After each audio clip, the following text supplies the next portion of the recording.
Source একাডেমির smart টিউটরিংয়ের মাধ্যমে আমরা সঠিকভাবে ভাবতে শিখতেছি এবং এই ভাবনার সঠিক প্রয়োগের মাধ্যমে আমরা খুব ইজিলি যে কোনো প্রশ্নের উত্তর করতে পারবো। আজকে আমরা দেখব ভার্ব থেকে আসা দুটি প্রশ্ন। The bird has dash away, flown, fly, flight, fled. Next কোশ্চেনটা আমরা একটু দেখে নেই।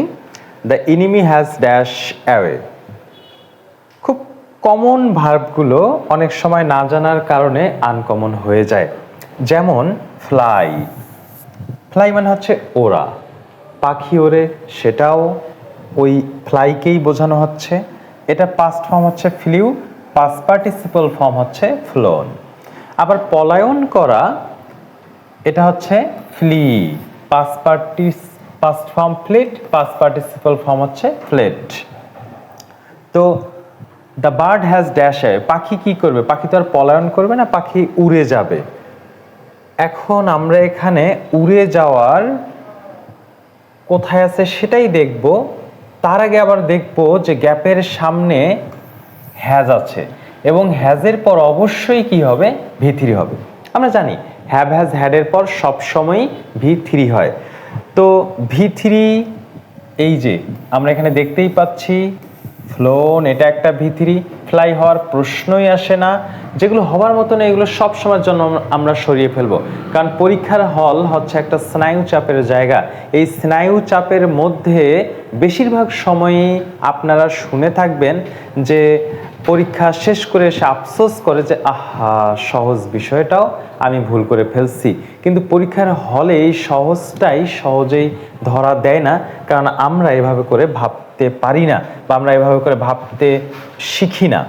ফ্লাইট, এরকম কি আমরা এই যে ফ্লাইয়ের পাস্ট বা পাস্ট পার্টিসিপল ফর্ম, ফ্লির পাস্ট বা পাস্ট পার্টিসিপল ফর্মে এরকম কোনো ভার্ব পাই না।